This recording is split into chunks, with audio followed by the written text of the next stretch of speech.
Ya, hao minna. Kali ini gue akan membahas tentang bagaimana cara mempelajari Japanese from scratch atau dari awal dengan menggunakan sudut pandang seorang pemula.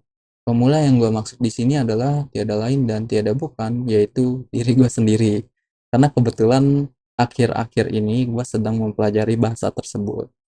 Atau lebih tepatnya semenjak bulan Mei tanggal 18 hari Sabtu hingga sampai saat ini, yaitu di awal bulan September, gue masih mempelajari bahasa tersebut.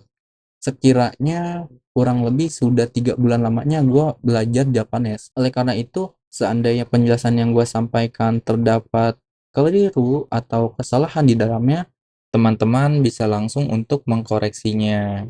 Atau terutama nih untuk teman-teman yang menonton video ini sudah mahir dalam Japanese-nya, maka teman-teman bisa langsung mengkoreksinya pada kolom komentar. Jika benar terbukti bahwa penjelasan yang gue sampaikan itu terdapat kesalahan, maka gue akan pin komentarnya. Karena ya gue juga masih belajar dalam bahasa Jepang ini. Jadi ya mohon bantuannya juga teman-teman. Di awal gue menyatakan bahwa sudah mempelajari Japanese selama kurang lebih 3 bulan. Oleh karena itu, gue akan membagi pembahasannya menjadi 3 bagian. Bulan pertama, bulan kedua, dan bulan ketiga. Oke, langsung masuk ke bulan pertama saja. Alih-alih gua di bulan pertama langsung masuk ke dalam hal-hal teknis Japanese seperti kosakata, kata kerja, alfabet, dan lain sebagainya. Tetapi yang paling pertama yang gua lakukan adalah membenahi mindset gua terlebih dahulu.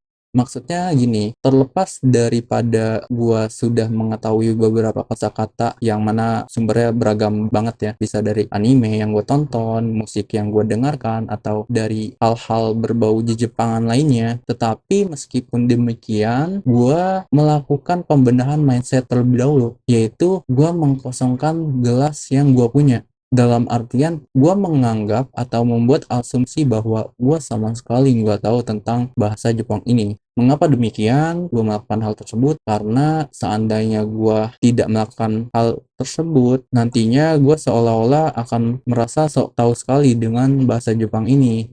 Sehingga itu akan membuat gue merasa tinggi dan ya itu gue juga tidak mau jika hal itu terjadi. Makanya gue melakukan hal tersebut tadi, yaitu mengkosongkan gelas yang gue punya. Seperti itu.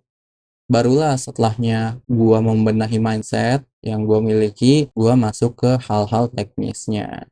Seperti misalnya, kalau untuk teman-teman yang belum tahu, di Japanese itu ada 3 alfabet. Yang pertama ada hiragana, yang kedua ada katakana, yang ketiga ada kanji. Masing-masing alfabet ini memiliki kegunaannya tersendiri. Katakana itu digunakan untuk kata serapan atau digunakan pada saat menuliskan kata asing di luar dari bahasa Jepang. Tetapi seperti yang teman-teman mungkin sudah ketahui bahwa kanji itu jika gue pelajari dari awal sangat susah dan kebetulan juga gue manusia biasa bukan manusia super jenius, maka gue tidak mempelajari kanji ini di awal. Gua hanya mempelajari kedua alfabet berikut ini, yaitu hiragana dan katakana. Apa saja sih yang gue pelajari dari kedua alfabet ini? Salah satu diantaranya adalah pembacaan atau pronunciation dari alfabetnya. Dan juga berikutnya cara writing atau penulisan si alfabet tersebut atau katanya. Misal, gue akan buatkan salah satu contoh huruf hiragana dan katakana. Di sini misalkan gue buat huruf A. Ini huruf A dalam Japanese ya. Ini huruf A dalam Japanese, tapi dengan bentuk alfabet hiragana. Kalau bentuk alfabet katakana itu beda lagi teman-teman. Dia bentuk alfabet A dalam Japanese katakana itu seperti ini. Ini hiragana, yang ini, dan yang ini adalah katakana. Yang gue pelajari dari writing itu, gimana cara kita ngebentuk si struknya ini. Struk apa aja yang pertama kali kita harus coret, berikutnya struk apa yang akan selanjutnya kita coret, dan seterusnya. Kita nggak bisa ngasal untuk menuliskan alfabet dari Japanese. Itu ada urutannya. Setelah mempelajari cara writing, teman-teman juga bisa mempelajari cara pronunciation si huruf Japanese atau alfabet sini. Itu ada hurufnya juga, kayak kan kalau kita itu alfabetnya ada 27 atau 28 atau 26, lupa, A, B, C, D, dan sampai Z. Japanese itu beda, dia nggak A, B, C sampai Z, tapi ada lagi dia hurufnya itu A, I, U, E, O, Kakiku, Keko, Sashi, Su, Seso, Tachi, Su, Teto, terus Nani, Nu, Neno, dan seterusnya teman-teman. Jadi seperti itu untuk struktur alfabet dari Japanese. Untuk hiragana dan katakana itu sama, kan tadi disebutkan bahwa strukturnya adalah A, I, U, E, O, Kakiku, Keko, dan seterusnya. Nah, itu sama juga untuk yang hiragana dan katakana. Jadi seandainya teman-teman sudah bisa menulis hiragana, pasti bisa juga untuk menulis katakana. Seperti itu. Selama 1 bulan pertama itu, gue mempelajari hiragana dan katakana. 2 minggu untuk hiragana, dan 2 minggu sisanya untuk katakana. Barulah di bulan kedua, gue masuk untuk membaca kalimat dari bahasa Jepang yang menggunakan hiragana ataupun katakana. Di sini belajar membaca kalimat atau membaca kalimat Japanese.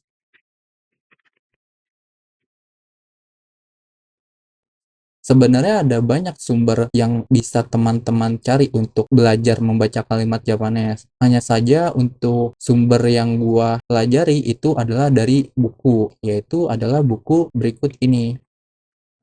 Inilah buku yang gue pelajari, yaitu Nihongo. Kira-kira teman-teman sebenarnya bisa juga mempelajari buku lain seperti misal Minano Nihongo 1 dan seterusnya. Tapi untuk yang gue pelajari saat ini adalah buku dari Nihongo Kira-kira. Buku Nihongo Kira-kira ini juga terdapat partnya. Kayak ini ada part 1, part 2, dan part 3. Masing-masing part ini terdiri dari 12 chapters. Jadi kalau di total sekiranya ada 36 chapters. Itulah sumber yang gua gunakan untuk mempelajari cara membaca kalimat Japanese. Dan juga seandainya gua nggak tahu bagaimana cara melakukan pronunciation suatu kata dalam Japanese, maka gue tinggal cari saja di YouTube katanya apa, terus putar videonya. Nanti di sana kan ada sounds-nya, cara mempronunciationkan si kata tersebut. Di sini kedua dari buku Nihongo Kira-kira.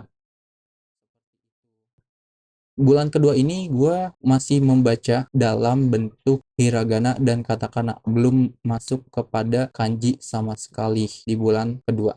Masuk kanji itu setelah di bulan kedua, yaitu di bulan ketiga. Di bulan ketiga ini gue mulai membaca kalimat Japanese with kanji, dengan kanji.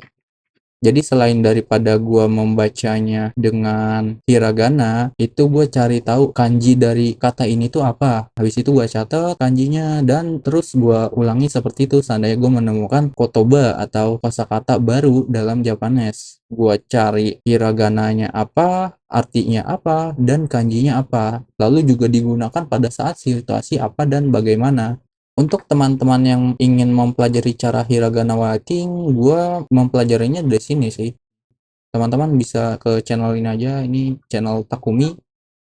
Beliau mengajarkan cara penulisan alfabet Japanese, mulai dari hiragana dan katakana. Gue belajarnya dari Takumi Sensei ini. Jadi teman-teman silakan saja untuk yang ingin mempelajari hiragana atau katakana writings bisa ke channelnya Takumi Sensei ini. Channelnya sangat bagus teman-teman untuk mempelajari hiragana atau katakana writings di sini. Oke? Sebenarnya itu aja sih untuk langkah-langkah yang teman-teman butuhkan untuk mempelajari Japanese. Opsionalnya itu teman-teman mempelajari opsional tapi ya, mempelajari particles.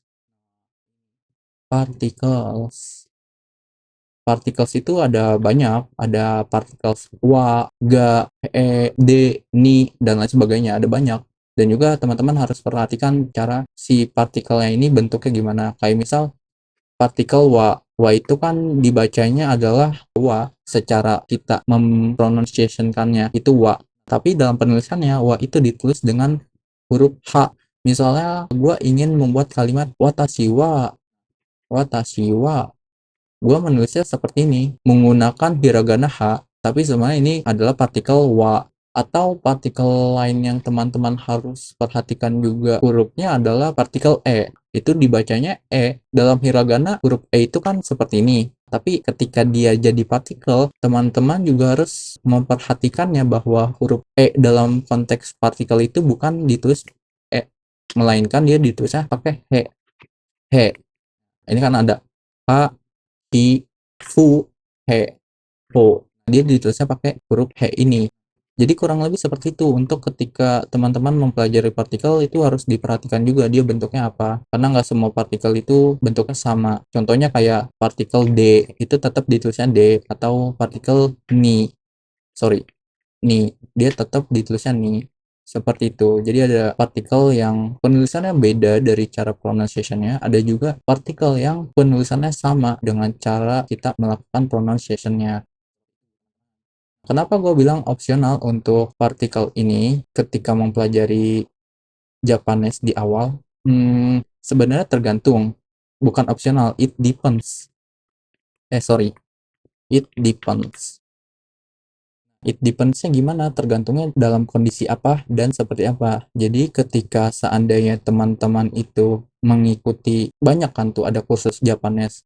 Kalau seandainya teman-teman mengikuti kursus Japanese, mungkin teman-teman bisa skip materi partikel ini. Kenapa? Karena ketika teman-teman mengikuti kursus, teman-teman bisa langsung menanyakan saja kepada sensei yang mengajar gitu. Ini partikel kegunaannya pada saat apa dan bagaimana gitu, tanpa teman-teman effort lagi dalam mencari arti atau definisi sebuah partikel. Dan ketika teman-teman mengikuti kursus, sebenarnya kursus itu nggak mengajari teman-teman dari awal banget seperti ini. Ini di bulan pertama.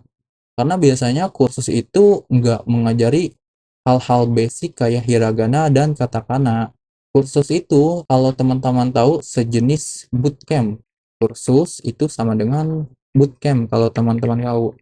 Jadi bootcamp ini semacam pelatihan yang langsung ke arah teknis daripada fundamentalnya.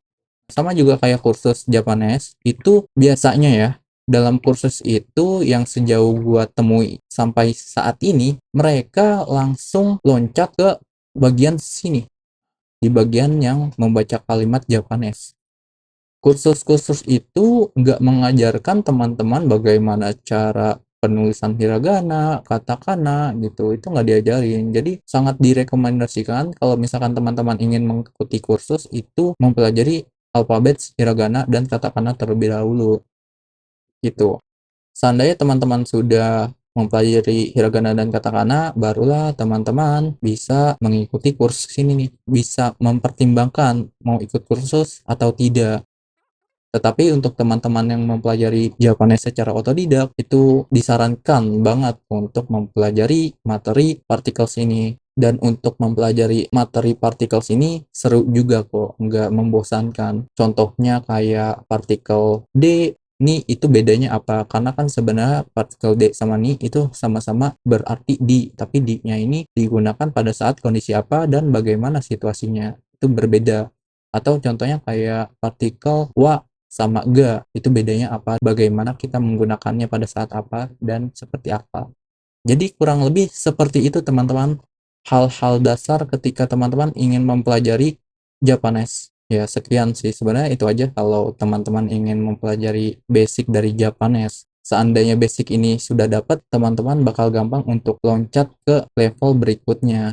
Itu kan digunakan untuk N5 ya, dan kebetulan gue juga sedang mengejar N5, tapi sayangnya di akhir tahun ini gue nggak dapat untuk mengikuti kesempatan N5 kali ini, karena gue baru tahu kalau misalkan JLPT itu ada slotnya itu sekitar 200 atau 400 orang.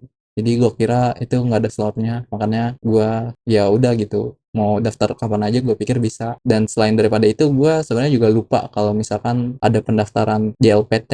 Jadi seandainya gue ingat, gue pasti melakukan early registration di JLPT-nya, tetapi gue kelewat kayak sehari atau 2 hari gitu. Itu kalau nggak salah kemarin di tanggal 29 Agustus ya, itu di hari Kamis, dan gue baru ingat di hari Sabtu.